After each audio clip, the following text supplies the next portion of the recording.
Mr. President, you have spoken a lot and written about the Global South. So I'd like some reflections on your conversations. What do the leaders in India or China or Indonesia think about this? Or in fact, do they really think about this a lot?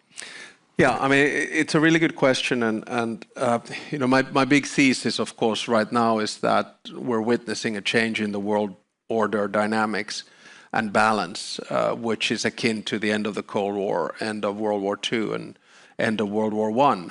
And then we have to ask ourselves the question, what do we aim at? I think our aim here in Finland is to still strengthen and hang with the multilateral system of governance of international institutions, rules and norms that were established after World War II. And then we ask how we do that. Well, we do that by giving agency to the Global South, which doesn't feel that it has that. The likes of India, Indonesia, Saudi Arabia, Nigeria, Kenya, South Africa, Brazil, Argentina, Mexico, et cetera, because if you give agency to a player, then they're more likely to deal with that. Because I don't think anyone will benefit from a transactional world.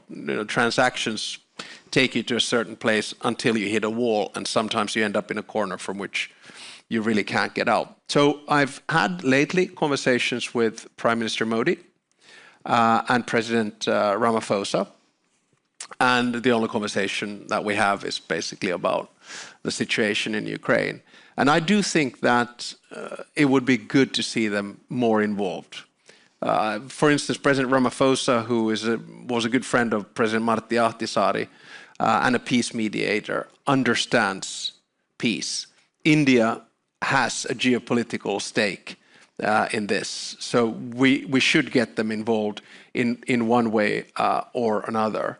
The final point that I still want to make, that I think one of the keys to peace, because there are many, is held by China, because China has such a stronghold on Russia at the moment. So I think also, if I take a lesson from Martti Ahtisaari, fully understanding that not everyone can be involved in peace negotiations, but if there was a stake in the peace negotiations from India, from South Africa, for instance, Brazil, and then China, perhaps that could nudge us towards peace.